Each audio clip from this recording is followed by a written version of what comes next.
Hola, somos Aitana y Lola, de tercero de la ESO del Colegio San Cristóbal Mártir 1 y formamos parte del proyecto eTwinning, Stop Derroche de Alimentos.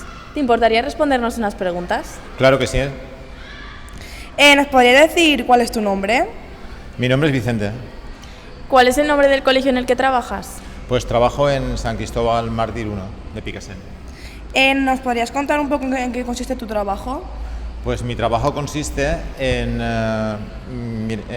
coger los menús, hacer los pedidos, confeccionar la comida diaria de los niños y gestionar todo tipo de cosas referentes al menú escolar, desde su entrada hasta su elaboración y luego pues gestionar la poca cantidad de comida que pueda sobrar.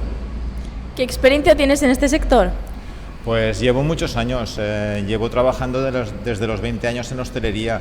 Actualmente tengo 55, ya le puedes echar cuentas. ¿Y cuánto llevas trabajando en él? Pues aquí en colegios y colectividades llevo trabajando 12 años. Aquí en el Colegio San Cristóbal es el primer año que hemos empezado a hacer la cocina in situ, porque antes hacía catering. Entonces en San Cristóbal llevo un año. ¿Qué es lo que te ha motivado a ser cocinero? Pues me ha motivado desde pequeño, pues me gustaba mucho estar con mis padres haciendo siempre las comidas y me encantaba estar con ellos. Y luego también la otra parte es que me gusta que la gente disfrute de lo que yo hago, porque al final es una satisfacción poder ver que la gente come lo que tú haces y es el mejor regalo que te pueden hacer, es que se termine la comida que has confeccionado. ¿Qué ha influido en tu estilo de cocina? Pues en el estilo de cocina, pues a lo largo de los años, pues influyen muchas cosas. El referente siempre es la primera persona que has trabajado con ella, que te ha enseñado todo, pues aprendes mucho de ella. Y luego, pues año a año vas aprendiendo. Siempre esta profesión siempre vas aprendiendo. Y año a año, pues intentas perfeccionarte y con la gente que tienes a tu lado, pues adoptar nuevas formas y adaptar las cosas a los tiempos y a los niños. ¿Os suelen sobrar alimentos una vez finalizada la jornada laboral? Pues no es habitual que sobren, porque realmente estamos trabajando con un número determinado de niños. Al principio del día sabemos exactamente los niños que van a comer, entonces es muy fácil gestionar el volumen de los alimentos, porque cuando hablamos de, por ejemplo, muslos de pollo o raciones de merluza, estamos hablando que es una unidad por niño, entonces es muy sencillo hacerlo sin fallar, y cuando estamos hablando de platos de cuchara, pues también igual. Y realmente luego pues siempre hacemos para que puedan sobrar 8 de raciones, porque siempre hay niños que quieren repetir, y luego pues también hay una serie de personas que están trabajando aquí, pues que también comen, y entonces realmente no sobra nada. Y si por casualidad alguna vez sobran, ¿qué hacéis con ellos? Pues si por casualidad sobra, que no es lo habitual, si se puede gestionar para gastar otro día, pues a lo mejor te puede sobrar, no sé, has hecho pasta boloñesa y te puede sobrar magro picado. Pues ese magro picado con el tomate lo puedes gastar otro día para hacer otra comida. En un día o dos no hay problema, lo guardas en refrigeración y se puede utilizar. ¿Qué es lo que piensas cuando un niño no se lo ha comido todo?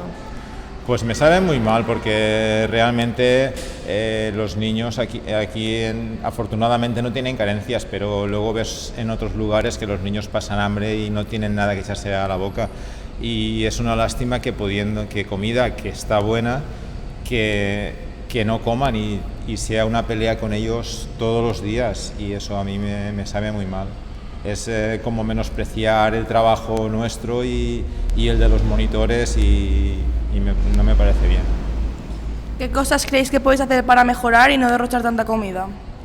Pues para mejorar siempre se puede mejorar, y el día a día te va enseñando pues que puedes hacer algunos ajustes. Luego también pues sin desviarte demasiado de lo que son los menús, porque el departamento de dietética también está encima de estas cosas, pues luego intentas adaptarlo a lo que a los niños les gusta. Es decir, no te sales del menú pero intentas adaptarlo a los gustos de los niños, que eso sí que se puede hacer. ¿Cómo te organizas para hacer las previsiones de la cantidad, sabiendo bien que te puede sobrar o te puede faltar?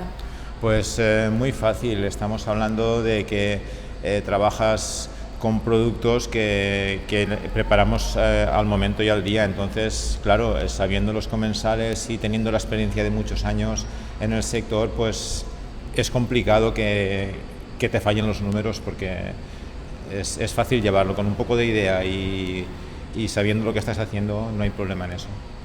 ¿Te gustaría colaborar con nuestro proyecto y poner un cartel de stop de derroche de alimentos para que la gente sea consciente de la importancia de que no se desperdicien alimentos? Claro que sí, yo todo lo que sea colaborar con acciones que nos ayuden a ser mejores y a que el mundo sea mejor, estoy completamente a favor y de acuerdo. Última pregunta, ¿cómo ha influido el COVID-19 en el funcionamiento del comedor? Pues realmente a efectos de comensales y de niños pues casi no se ha notado. En el tema de organización, pues lo que se ha hecho ha sido extremar las precauciones de higiene, la distancia de seguridad.